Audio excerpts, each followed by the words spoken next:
Today, we're stepping aboard one of Canada's most legendary warships. Behind us is HMCS Haida, the last remaining tribal-class warship on the planet with a remarkable history that stretches from World War II through the Korean War. We're going to explore the decks, squeeze through narrow passageways, check out the massive guns, and learn what life was really like for the sailors who served aboard this floating piece of Canadian history. Well, hello everyone, and welcome back to another edition of Jeff Passing Through. Today, we're in Hamilton, so we can check out this incredible floating museum behind us. Thanks to the Canada Strong Pass, as of today, through till September, it's free. So come along with us. Wow, it's a Mark 9 torpedo.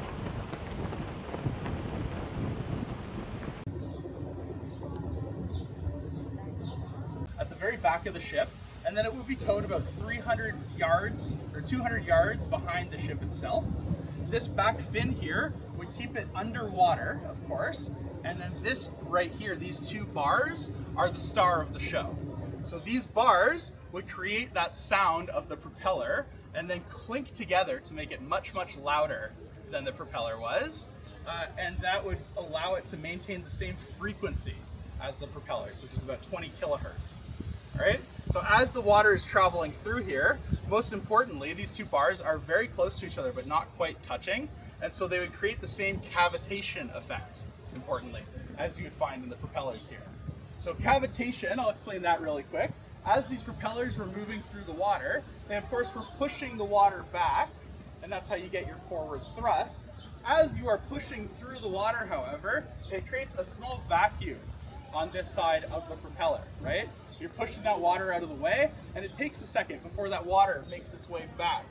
And so when there's nothing there, there is that vacuuming effect, and that is what you hear when a propeller is moving through the water, is the water smashing back into that vacuum, right? This here would create that same effect through these small bars.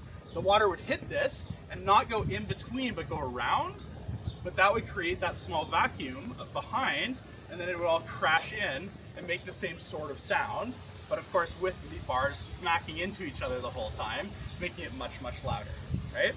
Now to give you an idea of what exactly that sounds like, this here should give you an idea of what the acoustic torpedo itself is hearing as it heads in the direction of one of these and then misses it. And then you have to imagine that it would turn around and go for it again. So this is what that would sound like.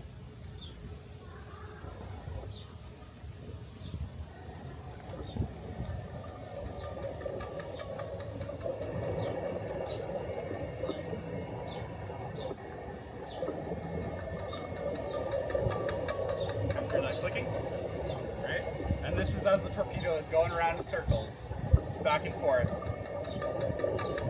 around the cabin, right? As soon as we step on board the HMCS Haida, we are faced with the torpedo tubes. These are the only remaining armament from 1943. These 4 torpedoes would rotate and fire over either side of the ship. Check that out. I guess the operator would sit here and use these controls.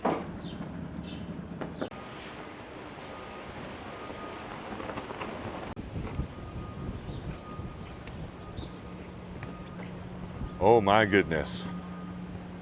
These are the twin 4-inch high-angle guns. Wow. These anti-aircraft guns could hit targets up to 15 kilometers away. That's the distance from here to the Hamilton airport.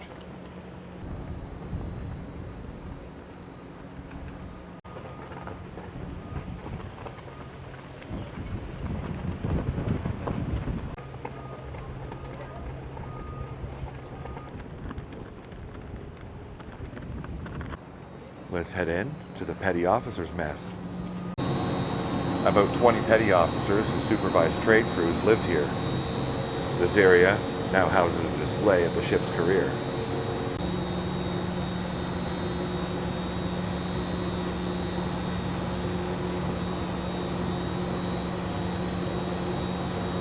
This is the actual ship's bell from when she was in commission.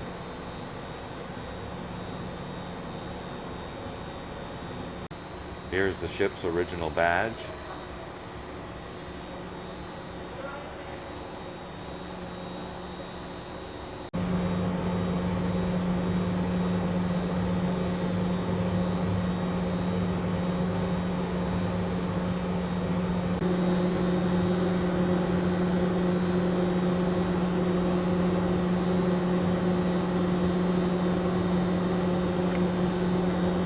Ceilings are a bit low in this room.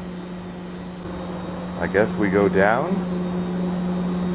After navigating this ladder, we end up in the lower mess with even more portholes and ladders. Oh my goodness.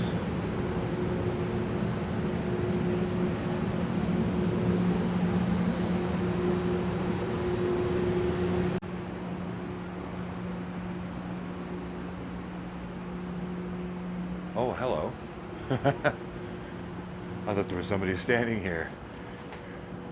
He's a little flat.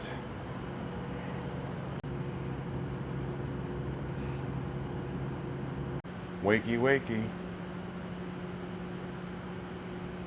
Crew slept in hammocks.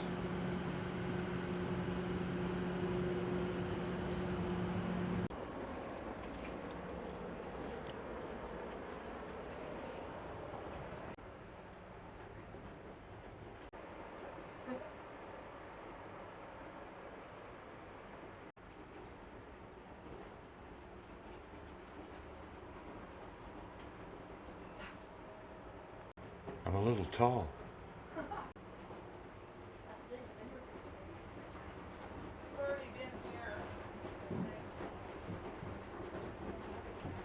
From here, we go up. After navigating that ladder, we are outside the operations room. This is the ship's information center, which houses sonar and radar, navigation, and the wheelhouse for steering. Just across from the operations room is the captain's sea cabin. This is where the captain ate and slept while at sea. And once again, we go up to the bridge.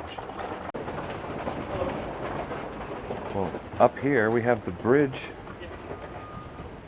This is where everything was controlled. Wow. This is where the captain drives the ship. So the question then is, if this is where they drive the ship, where's the steering wheel? Yeah. Down, see the window there? Yeah. Look So into it that. was down in that room, It is eh? down there. You look down there, that's the wheelhouse. Wow. Wheelhouse is down there. Wow. From here, we go down. Wow. Well, here's where they would house all of the signal flags. Signal flags were alphabetical and numerical flags and pennants that they could hang to convey messages.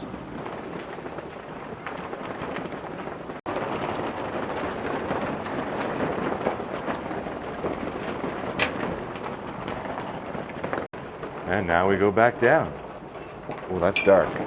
I'm standing on the floor and this is very low ceilings. Wow. Minnie Lisa, come on down. You're the next contestant on the Haida is Right.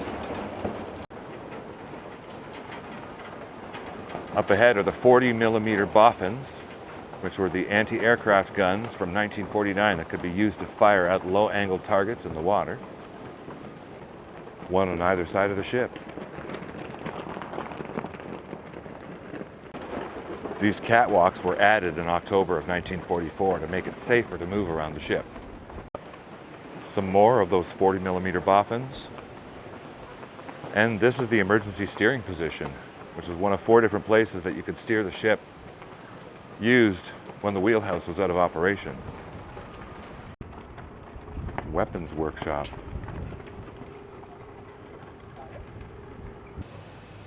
These are very impressive. Mm-hmm. Wow, 50 caliber.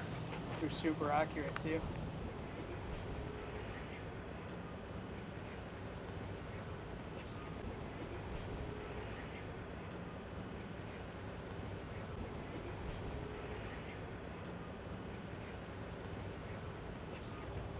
And from here we go down one deck.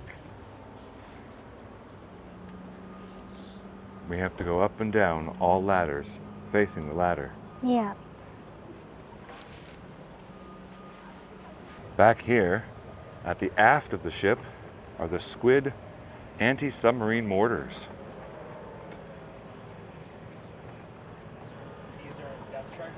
These are our Squid anti-submarine In mortars. here is the Squid handling room. So, yes, depth charges, basically, but they would actually be fired over top of the ship and land about 200 yards ahead of the bow.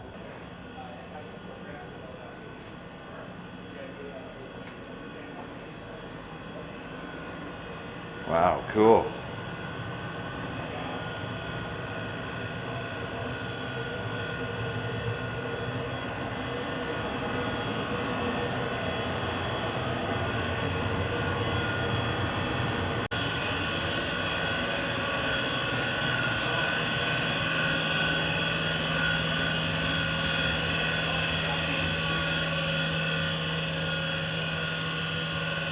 Oh, wow. This is cool in here.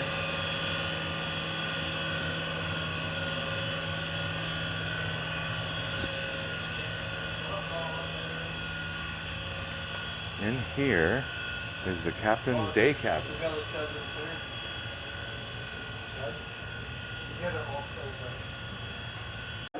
In here is sick bay, the ship's hospital or the infirmary.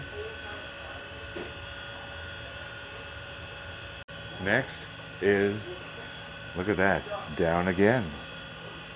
Down here is the engineering office and cabin. And on this side is Radio 2 and the KVA compartment.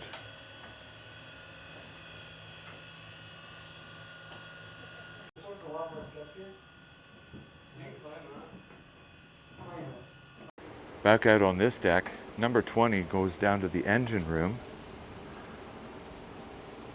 And we would love to show you that, but unfortunately, the floating vessel is closing in 5 minutes. So we're gonna have to get out of here.